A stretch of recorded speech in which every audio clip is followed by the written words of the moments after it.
శాలిగావరం మండలం ఎన్జీ కొత్తపల్లి గ్రామ పంచాయతీ పరిధిలో ఉన్నాము.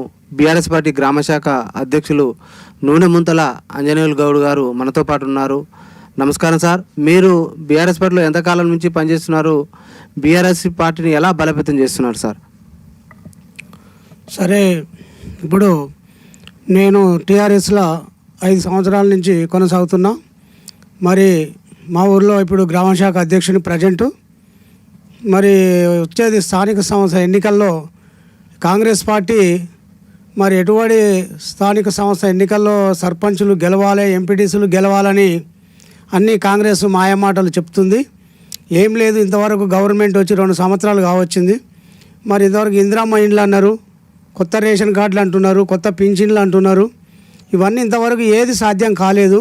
అది కొంచెం ఏమైనా కూడా పబ్లిక్లో ఒక సినిమా లెక్క ఇట్లా బొమ్మ లెక్క చూపిస్తున్నారు తప్ప ఎక్కడ ఏ పని కూడా పూర్తి కాలేదు. జనాలకు ఏంటంటే మేము కాంగ్రెస్ పార్టీ అది చేస్తున్నాం ఇది చేస్తున్నాం అని గొప్పలు చెప్పుకోవడం తప్ప ఇక్కడ చేసేది ఏమీ లేదు. వాళ్ళు ఊర్లలో కూడా కాంగ్రెస్ పార్టీ వాళ్ళ నాయకులు కూడా రేపు ఊర్లలో వచ్చి ఓట్లు అడగాలంటే కూడా వాళ్ళకి ధైర్యం సరిపోదట్లేదు. ఎందుకంటే వాళ్ళు ఏం చేయలేదు కాబట్టి రేవంత్ రెడ్డి చెప్తున్నాడు ఇది ఐసా పైసా అని. ఆయన ఎంతవరకు మీడియా ముందర వచ్చి మాట్లాడాడు తప్ప చేసింది ఏం లేదు.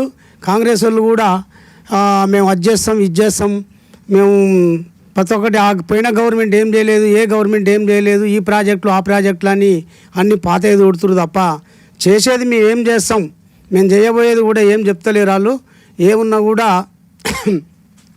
వాళ్ళు ఏంటంటే జనాలను మభ్యపెట్టే విధంగా వాళ్ళు అంతా నాటకం చేస్తున్నారు. దాని తప్ప ఏం లేదు. వాళ్ళు చేసేది కూడా ఏం లేదు. గవర్నమెంట్లో మా దాంట్లో డబ్బులే లేవని, మాకు అప్పు ఓడిస్తలేడని, మాకు అప్పే పుడతలేదని రేవంత్ రెడ్డి మీడియా ముందు ఆయనే చెప్పుకున్నాడు. మా గవర్నమెంట్లో డబ్బులు లేవు, మేమేం చేయాలి, మేమేం చేసే పరిస్థితుల్లో లేము అని కూడా వాళ్ళు ఈ పింఛన్లు మరి 4,000 రూపాయలు అన్నాడు, 3,000 రూపాయలు అన్నాడు. ఎక్కడ పోయి ఆ పింఛన్లు కూడా పెంచుతాన్నాడు, అవి లేవు. మరి ఆ కొత్త రేషన్ కార్డులు కూడా ఇస్తున్నాం అన్నట్టుగా ఇట్లా చూపిస్తున్నారు తప్ప ఏం లేదు అక్కడ. మరి సన్న బియ్యం అన్నాడు, దొడ్డు బియ్యాన్ని పాలిష్ చేసి జనాలను మభ్యపెట్టి సన్న బియ్యం ఇస్తున్నామని చెప్తుండే. ఆ అన్నం కూడా ఎవరు తినలేరు. ఏనో ఒక మంచి బస్స ఇస్తున్నారు, కత్తిమై మొత్తం దొడ్డు బియ్యం ఇచ్చి అవి కూడా అంత గంజి పడుతున్నాయి. ఏదో పేద ప్రజలకు మేము ఇస్తున్నాం, సన్న బియ్యం ఇస్తున్నాం, మేము ఏ గవర్నమెంట్ కూడా ఇవ్వలేదు ఈ సన్న బియ్యాన్ని, మేము వచ్చినాకనే ఇస్తున్నాం అని చెప్తున్నారు. ఆ అన్నం కూడా ఎవరు తినే పరిస్థితి కూడా లేదు. అంతకుముందు దొడ్డు బియ్యమే బాగున్నాయి అంటారు. జనాలలో కూడా ఏమంటారు అంటే అంతకుముందు దొడ్డు బియ్యమే బాగున్నాయి అంటారు. సార్, గత తాజా మాజీ సర్పంచ్ ఆధ్వర్యంలో మీ గ్రామంలో ఎలాంటి అభివృద్ధి సంక్షేమం జరిగింది సార్? టీఆర్ఎస్ గవర్నమెంట్ ఉన్నప్పుడు అంతో కొంత బాగానే పనులు నడిచినాయి. సరే, కేసీఆర్ గారు అప్పుడు సరే అప్పు చేసిండా మాకు తెలియదు. కానీ జనాలలో మాత్రం ప్రతి ఒక్కరికి పింఛన్లు కానీ, రైతు బంధు కానీ, రైతు బీమా కానీ, ఏదైనా కానీ ప్రతి ఒక్కటి వచ్చిందండి. కళ్యాణ లక్ష్మి కూడా వచ్చింది. ఇప్పుడు ఆ కళ్యాణ లక్ష్మి కూడా కనపడకుండా అయిపోయింది. తులం బంగారం లేదు, కళ్యాణ లక్ష్మి లేదు. ఇక్కడ ఇప్పుడు ఏంది ధరణి ఏదో తీసుకొచ్చిండు, అది కూడా ఎక్కడ లేదు. ఏదో మా భూభారతి చెప్పిండు, అది ఏమైనా ఊర్లలోకి వచ్చిన అందరికి పంచాలు పెడుతుండు. అది అయింది లేదు, పోయింది లేదు. అది ఇంతవరకు సాధ్యం అవుతుంది. అది ఇప్పుడు ఎవరెవరో పట్టాలు చేసుకున్న భూములకు మేము వస్తున్నాం, దాన్ని సరి చేస్తాం, సర్వేలు చేపిస్తాం అని అంటారు. వాళ్ళు సర్వేలు చేసేది ఎప్పుడు, సర్వే చేసి వాళ్ళ పంచాయతీలు చేసి తీర్పేది ఎప్పుడు ఈ గవర్నమెంట్. ఎంతసేపు ఆయుధాలు వేసుకుంటూ పోదు తప్ప ఏం లేదు సార్ ఇది. సార్, మరి గత 10 ఏళ్ళ బీఆర్ఎస్ పాలనలో అభివృద్ధి సంక్షేమం ఏ మేరకు జరిగిందంటారు? చాలా వరకు నయమే సార్, మంచిగా జరిగింది. అప్పుడు గవర్నమెంట్లో గొర్రెలు ఇచ్చినారు బాగానే. అప్పట్లో ఏంది ప్రతి ఒక్కటి కూడా ఈ బ్యాంకులలో కూడా పోయినప్పుడు కూడా బాగా లోన్లు ఇచ్చారు గవర్నమెంట్ నమ్మి. ఇప్పుడు లోన్లు ఇవ్వకుండా అయిపోయినారు. ఎందుకంటే ఈ రుణమాఫీ చేస్తారు, 2 లక్షలు ఒకటేసారి రుణమాఫీ చేస్తా అన్నాడు. ఎమ్మట పోయి తెచ్చుకోరు అన్నాడు. డబ్బులు మేమెందుకు, మీరు ఎట్లా పోయి ఇట్లా తెచ్చుకొని నేను రాగానే ఫస్ట్ సంతకమే అదండు. అది లేదు, అది ఉత్తది అయిపోయింది. ఇప్పుడు కరెంటు కూడా కోతలు వస్తున్నాయి, అంత కోతలు పెడుతుంది కరెంటు. నీళ్లు లేవు, కరువు వచ్చింది, కాలం పోయింది. ప్రాజెక్టులలో కూడా ఇక్కడ నీళ్ళు లేవు ఊర్లల్లో. సరే, ఎన్నో ఒక ప్రాజెక్టు, ఒక శ్రీశైలం నిన్నంత మాత్రంలా అయ్యింది. ఫుల్ కాలం ప్రాజెక్టులు అలుగులు పోస్తున్నాయని చెప్తున్నారు తప్ప అదంతా ముచ్చట. మేము కూడా రోజు టీవీలలో చూస్తూనే ఉన్నాం, అన్నీ వింటూనే ఉన్నాం. కానీ ఏదో వీళ్ళంతా చెప్పుకోవడానికి వాళ్ళ గవర్నమెంటు పేరు పడిపోతుందని వాళ్ళు గొప్పలు చెప్తున్నారు తప్ప ఏం లేదు సార్. సార్, మరి గత ప్రభుత్వ ఆయంలో సంక్షేమం అంటే డబుల్ బెడ్రూమ్ ఇల్లు కానీ, రేషన్ కార్డుల పంపిణీ ఏ విధంగా జరిగింది, ఎంత మేర జరిగింది? ఇప్పుడు ఇంతవరకు అయితే రేషన్ కార్డు పంచింది ఏం లేదు. ఇంకోటి రెండోది, ఇప్పుడు ఇందిరమ్మ ఇండ్లను వచ్చినాయి. అసలు ఆ ఇండ్లు ఎవరికి ఇస్తున్నారు, ఎవరికి పోతురో కూడా ఊర్లలో ఎవరికి తెలియదు. వాళ్ళు ఇష్టారాజ్యంగా ఎవడు లంచం తీసుకుంటుండో, ఎవడేం చేస్తుండో వాళ్ళకు అనుకూలంగా ఉన్నోళ్ళకే, వాళ్ళకు నచ్చిన వాళ్ళకే పైరోగాలు చేసుకొని లోపల మరి అందరూ కూడా జనం అన్నప్పుడు ఊళ్ళో ప్రజలు ఉంటారు, అందరూ పబ్లిక్ ఓట్లు వేస్తేనే ఆయన సీఎం అయ్యిండు. రేవంత్ రెడ్డి కూడా అచ్చం వాళ్ళ పార్టీ వాళ్ళకే సపరేట్ ఇండ్లు పెట్టుకోవడం అది కూడా ఎంతవరకు కరెక్టు. గ్రామ పంచాయతీలో ఉండాలి కూర్చోబెట్టి కార్యదర్శుల ముందు ఇన్ని ఇండ్లు వచ్చినాయి అని చెప్పి ప్రతిపక్షాలు కూడా ఉన్నాయండి, మాకు కూడా సమాధానాలు చెప్పాలి కదా, మాకు కూడా చెప్పి చేస్తుండాలి కదా. వాళ్ళు ఇష్టారాజ్యం గవర్నమెంట్ ఉన్నంత మాత్రంలో వాళ్ళు ఎవరు పడితే వాళ్ళే రాసుకుంటారండి ఇండ్లు, అందరికి పెట్టాలి కదా.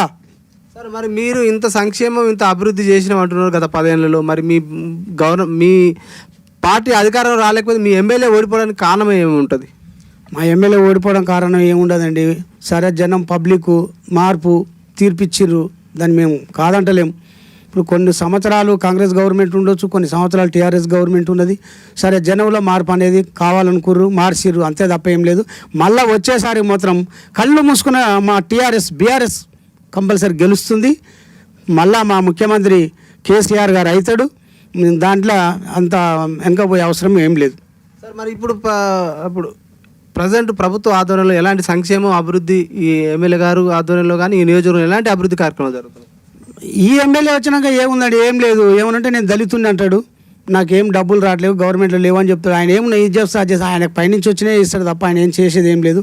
ఏ ఊర్లో కూడా సీసీ రోడ్లు ఏదో నమ్మకం రాగానే ఏం చేసింది గవర్నమెంట్ 2 సంవత్సరాలు అంటారని ఆ ఊర్లో ఆడొక 2 సీసీ రోడ్లు ఆడొక 2 సీసీ రోడ్లు చేసిరు, అంతే తప్ప ఇంతవరకు అయితే ఏం లేదు. 2 సంవత్సరాల నుంచి ఇంతవరకు ఇచ్చింది లేదు, చేసింది. సర్వే అండి, ఏం సర్వే అండి, సంవత్సరానికి 3 సార్లు సర్వేలు చేస్తారు. ఇండ్ల పంట సర్వేలు చేస్తుడు తప్ప పనులు చేసింది ఏం లేదు. ఆయన ఇచ్చింది కూడా ఏం లేదు. ఆ రుణమాఫీ పన్నాడు, ఏ బ్యాంకు పైన కూడా అప్పిస్తలేరండి రైతులకు. పోయిన గవర్నమెంట్ ఇరాయా మీరు ఇంతవరకు పాతప్పులే కట్టలేదు, 2 లక్షల రుణమాఫీ చేయలేదు, ఏమున్నా 50,000 అయినోళ్ళకి అయినాయి. గవర్నమెంటు ఎప్పుడే కానీ సరే ఒకసారి కేసీఆర్ ప్రభుత్వంలో మాఫ్ చేసిన వాళ్ళకు అసలు కానోళ్ళకు గవర్నమెంట్ మాఫ్ చేయాలి. నువ్వు మాఫ్ చేసిన వాళ్ళకే మా 2 సార్లు మాపైందండి. అప్పులు తీసుకున్న వాళ్ళే 2 సార్లు తీసుకున్నాడు రైతు అసలే తీసుకోలే. ఇప్పుడు అప్పుడు తీసుకున్న పైసలు ఇంతవరకు కూడా ఒక్కొక్కని 2 లక్షలు ఉన్నాయండి. ఆ 2 లక్షలు కేసీఆర్ ప్రభుత్వంలో మేము మాఫ్ చేస్తున్నాం, ఆ టైం సరిపోలేదు, ఆయన అయిపోయిండు. మీరు వచ్చిర్రు ఎమ్మడే చేస్తున్నారు. ఈ గవర్నమెంట్ చేయాలి కదా, మాటలు చెప్పిండు కదా మస్తుగా.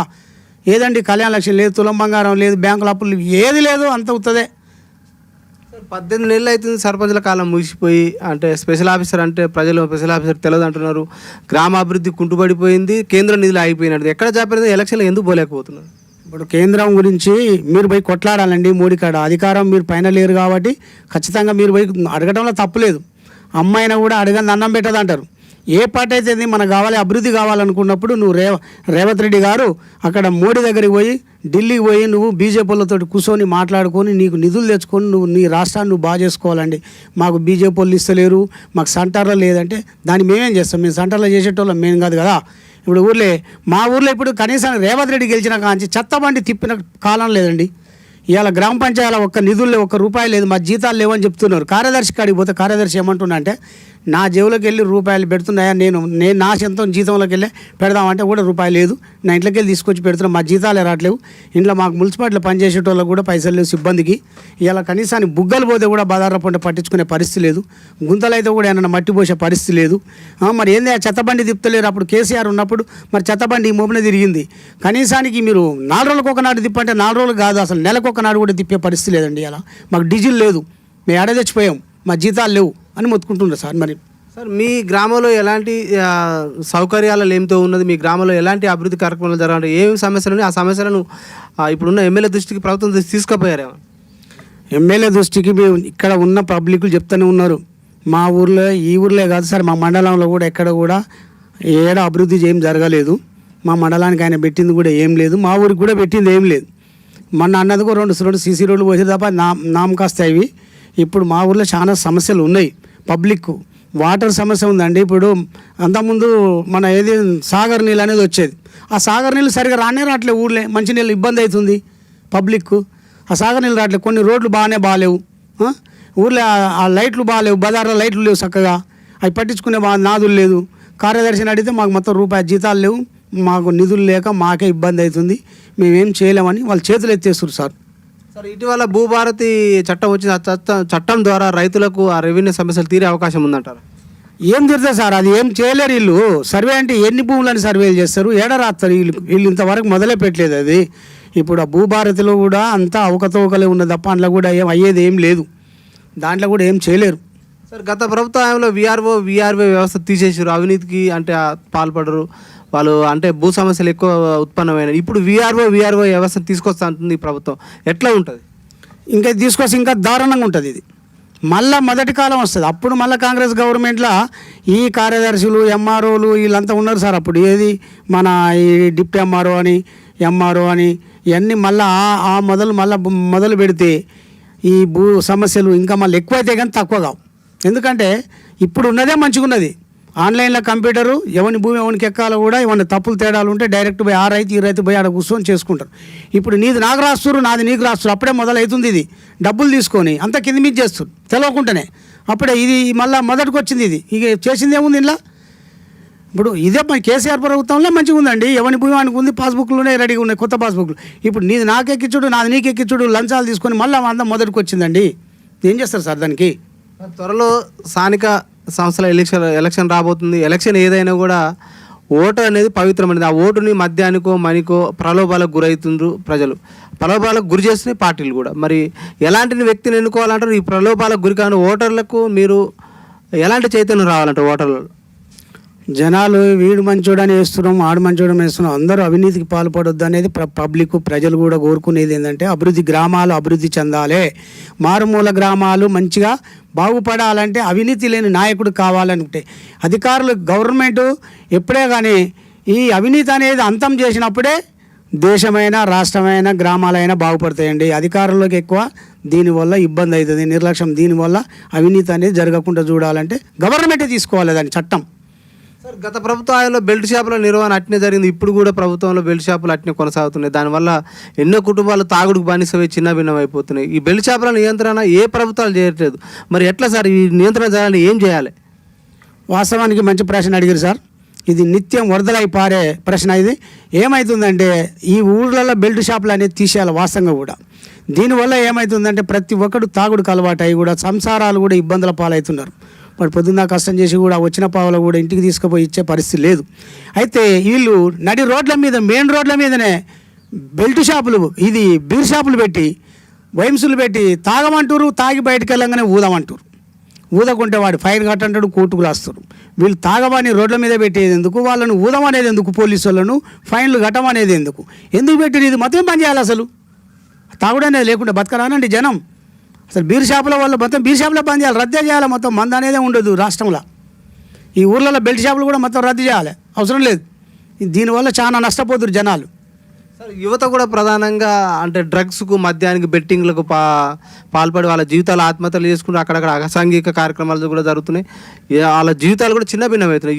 యువతలో మార్పు రావాలంటే ఏమైనా ఉపాధి అవకాశాలు ప్రభుత్వాలు కల్పించాలంటారా, లేకపోతే ఏమైనా కొత్త చట్టాలు రావాలంటారా? ఇప్పుడు చదువుకుని చాలా మంది లక్షలాది మంది ఉన్నారండి రోడ్ల మీద. ఒక్కొక్కడు అందరూ డిగ్రీలు చేసి ముసలోళ్ళు అవుతున్నారు. 30 ఏళ్ళు 40 ఏళ్ళు వచ్చారు. జాబులు అని ఎక్కడ జాబులు వేయాలి? లక్షలు వేస్తున్నాం. ఏమున్నా కానిస్టేబుల్ జాబులు తప్ప ఇంకేం జాబులు వేసింది లేదు. ఏమున్నా లక్షల ఒక 5,000 10,000 వేస్తారు. మేము జాబులు వేసినామని చెప్తారు. అందులో ఓడు అందరిని కూడా పాస్ అయినోడిని కూడా అందులో మార్కులు వచ్చినోడు ఏమో మార్కు తక్కువ వచ్చినా కూడా తక్కువ వచ్చిందని చెప్పేసి వాడిని అన్ని రిమార్కులు పెట్టేసి 100 మందిలో 10 మందికి నౌకర్లు ఇచ్చినప్పుడు ఎప్పుడు వాళ్ళకి నౌకర్లు వస్తాయి?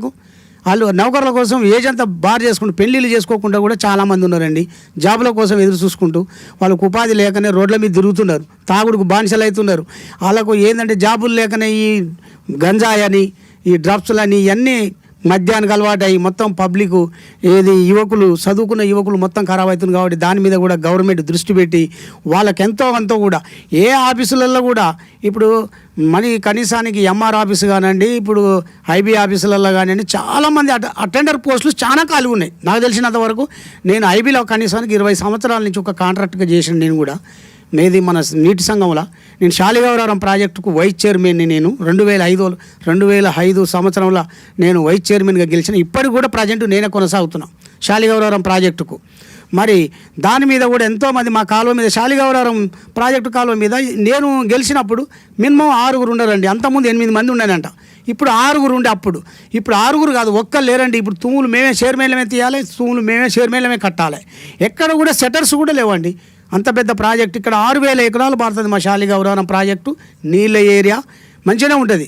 కానీ ఆ గింజలు ధాన్యం కూడా మార్కెట్లో పోస్తే తడిసి ముద్దలై మొలకలెక్కితే మేమే కొంటాం అంటారు. 6 రోజులకు కొనేది 60 రోజులకు కొంటే ఆ ధాన్యం నల్లబడిపోయి రైతులు నష్టపోతురు. యూరియా బస్తాల ధర పెంచుడు, పిండి బస్తాల ధర పెంచుడు, పై మందులకు విపరీతంగా డూప్లికేట్ మందులు ఎక్కువ. రైతులు చాలా కష్టం చేసి మొత్తం దాంట్లో పెడితే, వ్యవసాయంలో పెడితే వానికి మిగిలేది ఏం లేదండి, గడ్డి తప్ప ఒడ్లు మిగులుతలేవు రైతాంగానికి. మొత్తం నాణ్యతమైన మందులు ఇవ్వాలిగా డూప్లికేట్ మందులు ఇచ్చి రైతులను మోసం చేస్తున్నారు. దాన్ని కూడా అరికట్టాలి. ఇక్కడ పిండి బస్తాలు కానీ ఏది కూడా కొరత లేకుండా, యూరియా కూడా కొరత అంటున్నారు. రైతులకు ఇబ్బంది చేయకుండా అన్నీ కూడా గవర్నమెంట్ దాని మీద చర్య తీసుకోవాలని సీఎం ముఖ్యమంత్రి గారికి నేను మన తెలుగు టీవీ ఛానల్ తోటి నేను ముఖాముఖిగా చెప్తున్నానండి. సార్ ఫైనల్ సార్, అంటే స్థానిక ఎలక్షన్ రాబోతున్నాయి. నూనె ముంతల ఆంజనేయులు గౌడ్కు బీఆర్ఎస్ పార్టీకి ఓటు వేయాలంటే ఓటర్లకు మీరు ఏం చెప్పదలుచుకున్నారు? ఓటర్లు ఏం లేదండి, మళ్ళీ కనీసానికి కాంగ్రెస్ గవర్నమెంట్లో ఏం కాదు, మళ్ళీ మా కేసీఆర్ వస్తేనే, బీఆర్ఎస్ ప్రభుత్వం వస్తేనే ఇంతో గ్రామాలు అభివృద్ధి చెందుతాయి, ప్రజలు బాగుపడతారు తప్ప ఈ కాంగ్రెస్ గవర్నమెంట్లో ఏం చేయలేరు. అక్కడ వాళ్ళ దగ్గర నుంచి కాదు కూడా పని. మళ్ళీ వచ్చేసారి ఏ ఊర్లో కూడా ఒక కాంగ్రెస్ సర్పంచ్ గెలవడు, ఏ ఎంపీటీసీ కూడా గెలవడు. వాళ్ళు ఏమనుకుంటారంటే మేము లక్షలు ఖర్చు పెట్టైనా ఓటుకు 2,000 ఇచ్చి 3,000 ఇచ్చి ఓట్లు కొందామని చూస్తున్నారు తప్ప డబ్బులు ఇచ్చినా కూడా జనాలు కూడా ఓట్లు వేసే పరిస్థితి లేదు ఇప్పుడు. వాళ్ళు ఎలక్షన్లలో వస్తే వాళ్ళు ఎలక్షన్లు ఎందుకు పెడతలేరు? ఓడిపోతామనే పెడతలేరండి. ఎలక్షన్లు పెడుతురు ఎప్పుడో. మేము అక్కడ పబ్లిక్లో వాళ్ళు సర్వే చేసుకుంటున్నారు కాంగ్రెస్ వాళ్ళు. మనం ఏం చేయాలి? వచ్చి గెలిచినంత మాత్రమే కానీ మనం ఎక్కడ అభివృద్ధి జరగలేదు. కాబట్టి మనం జనాలలో పోతే ఓట్లు ఏమంటే మనలో ఎంపీటీసీలు గెలిపించలేరు, కాంగ్రెస్ వాళ్ళని గెలిపించలేరు, మనం సర్పంచులు గెలవలేమని కాంగ్రెస్ వాళ్ళకు ధైర్యం సరిపోక ఎలక్షన్లు పెడతలేరు. Okay sir, thank you sir. చూస్తూనే ఉండండి మీ తెలుగు టీవీ.